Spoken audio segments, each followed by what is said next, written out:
Now there was a great wind, so strong that it was splitting mountains and breaking rocks in pieces before the Lord. But the Lord was not in the wind. And after the wind, an earthquake. But the Lord was not in the earthquake. And after the earthquake, a fire. But the Lord was not in the fire. And after the fire, a sound of sheer silence.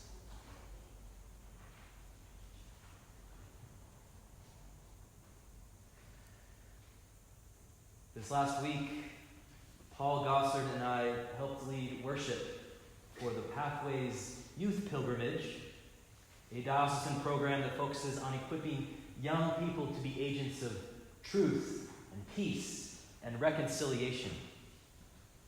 We learned about sustainable living at the Shake Fork Community Farm in Carlotta, a farm that's actually owned by the son of Mother Jerry Cunningham, the Episcopal priest at St. Francis in Fortuna. We learned about the effective homeless outreach programs of Betty Chin in Eureka, the troubling history of the Wiyot Massacre in 1860 on Indian Island. We learned about the community efforts of the True North Organizing Network, which strives to uphold indigenous rights in Humboldt County, especially for the Karuk, Yurok, Wiyot, and Hupa tribes.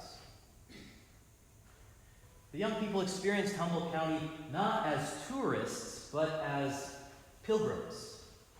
It was a pilgrimage. And the main difference between tourists and pilgrims is that when tourists go somewhere, they ask questions about the place they are visiting. While pilgrims, when they go somewhere, they let the place ask questions of them. And Paul and I had the privilege and opportunity to help create safe and sacred spaces for the young people to process and consider the questions that were emerging for them throughout the week. During morning and evening prayer, we played some fun, campy worship songs, along with some Taizé chants and Leonard Cohen's Hallelujah. The young people were so gifted and engaged that some of them formed an ad hoc worship band that played with us throughout the week. And they gave themselves a name. I encouraged them to come up with a name, and they came up with the name Salty Crew, in which the word salty is spelled with a P in reference to the book of Psalms. And the Salty Crew included a young violinist, a trumpet player, 2 ukulele players, and a percussionist who played on the cajon that Paul had made. And they actually helped lead over 75 people in prayer and worship right here on Tuesday night for Compline. And the young pilgrims, as well as other visitors who were here on Tuesday night, described that Compline service as one of the major highlights of the entire week. And some refer to it as a highlight of the entire month. And even some refer to it as a highlight of the entire year. And thank you to all who were able to join us for that beautiful and powerful and prayerful night last Tuesday. For me personally, the highlight of the entire week were the many moments of prolonged, sacred silence that we shared together among about 50 young people, including the 20 minutes of silence we shared right here after Compline. I told the youth many times that silence is God's first language. Everything else is a poor translation. So if we want to listen to God, we need to be silent. We need to be still and know that He is God. And these young Episcopalians knew how to practice silence.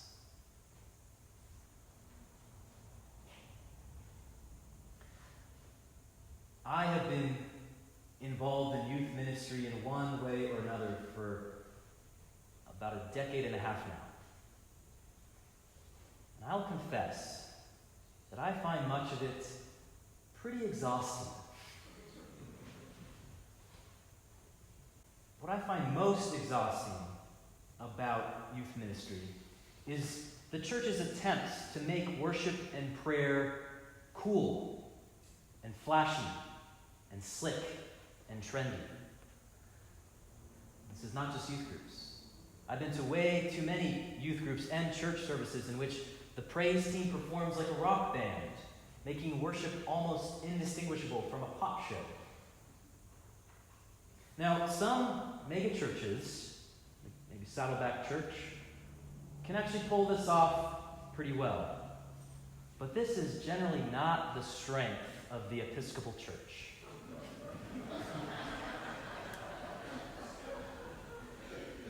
And I thank God for that. I actually joined the Episcopal Church to get away from worship that revolved around flashy PowerPoint displays and strobe light shows and hipster pastors and personality cults. I wanted something deeper. I wanted to experience a liturgy rooted in an ancient Christian tradition. I wanted to be part of a community that cared about the world outside the walls, cared about issues of social justice. And I wanted to be part of a worship service that was open to those prolonged moments of sacred silence. And I discovered that and so much more in the Episcopal Church. And I feel honored and excited and privileged to offer the contemplative gifts of the Episcopal Church to the young people of this diocese and beyond. Young people who really don't need any more flashy distractions. The Episcopal Church really can't compete with all those things that are calling for young people's attention and our attention. And young people who seem to be genuinely craving safe and sacred spaces to simply be silent in beautiful sacred places like this, in the presence of God. I think that's what we're all craving. And really, the church is the only place that can offer that.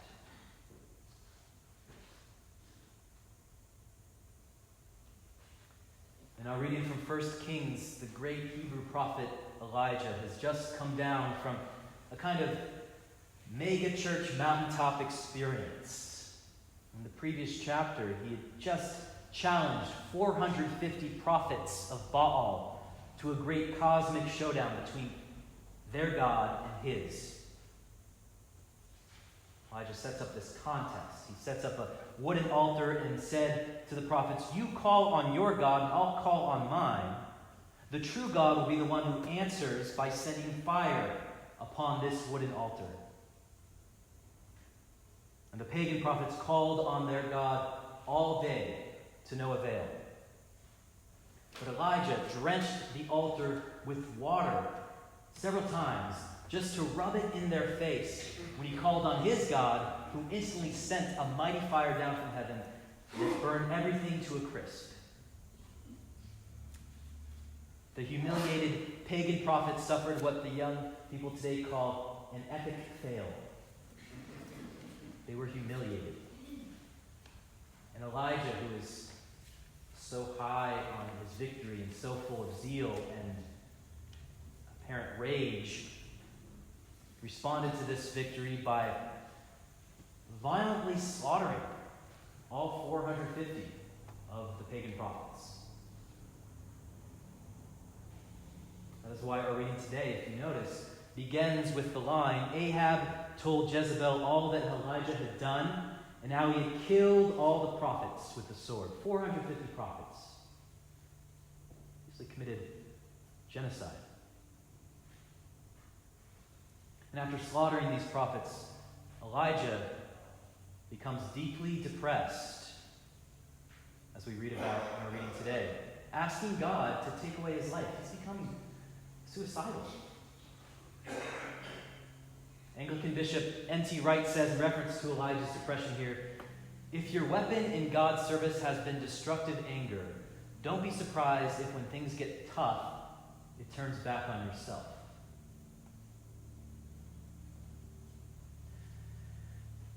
And so God responds to Elijah's deep depression by telling him to go out and stand on the mountain where he will encounter the divine.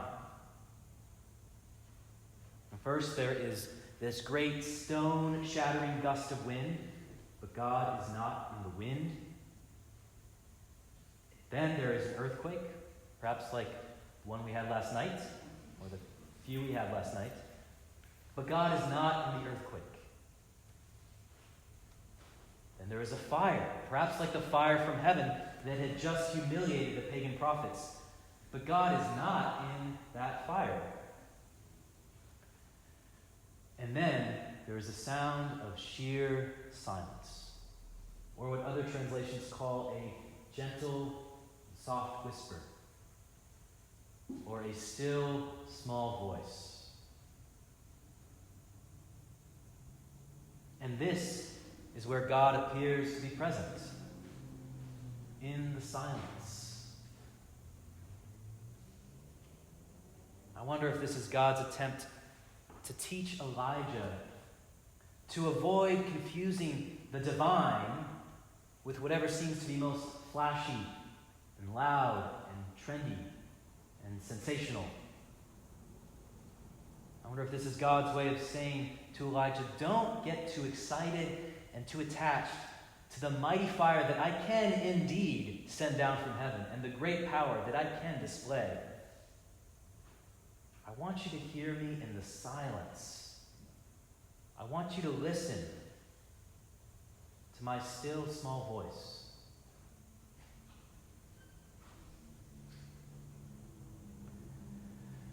When we gather to worship, we often do this kind of weird thing. Simply sitting together in prayerful silence. And although that silence might sometimes be slightly awkward, isn't it mostly refreshing and nourishing and soothing and cleansing? Like the still small voice of God?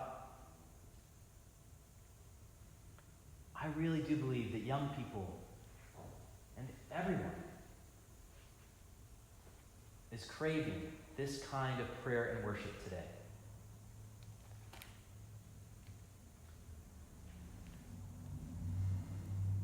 The late millennial author Rachel Held Evans writes about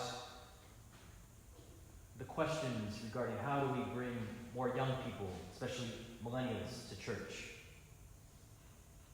And she wrote, if young people are looking for congregations that authentically practice the teachings of Jesus in an open and inclusive way, and she believes that is what young people are looking for, then the good news is the church already knows how to do that. We here at Christ Church know how to do that. The trick isn't to make church cool, she says. It's to keep worship weird. And part of that weirdness is practicing this communal silence. She then says, you can get a cup of coffee with your friends anywhere, but church is the only place you can get ashes smudged on your forehead as a reminder of your mortality. You can be dazzled by a light show at a concert on any given weekend, but church is the only place that fills a sanctuary with candlelight and hymns on Christmas Eve. You can snag all sorts of free swag from brand loyalty online, but church is the only place where you are named a beloved child of God with a cold plunge into the water, as we just did with Raina. You can share food with the hungry at any homeless shelter, but only the church teaches that a shared meal brings us into the very presence of God. And I would add, you can listen to amazing sermons or inspiring TED Talks online anytime. But church is the only place where you gather weekly with others to sit in silence and listen to the still, small voice of God, who promises to be present among us. So I invite us to practice that silence together right now. And I invite you to consider this question. What do you hear God saying to you in his still small voice? When you listen in the silence, when you listen to God speak in God's first language.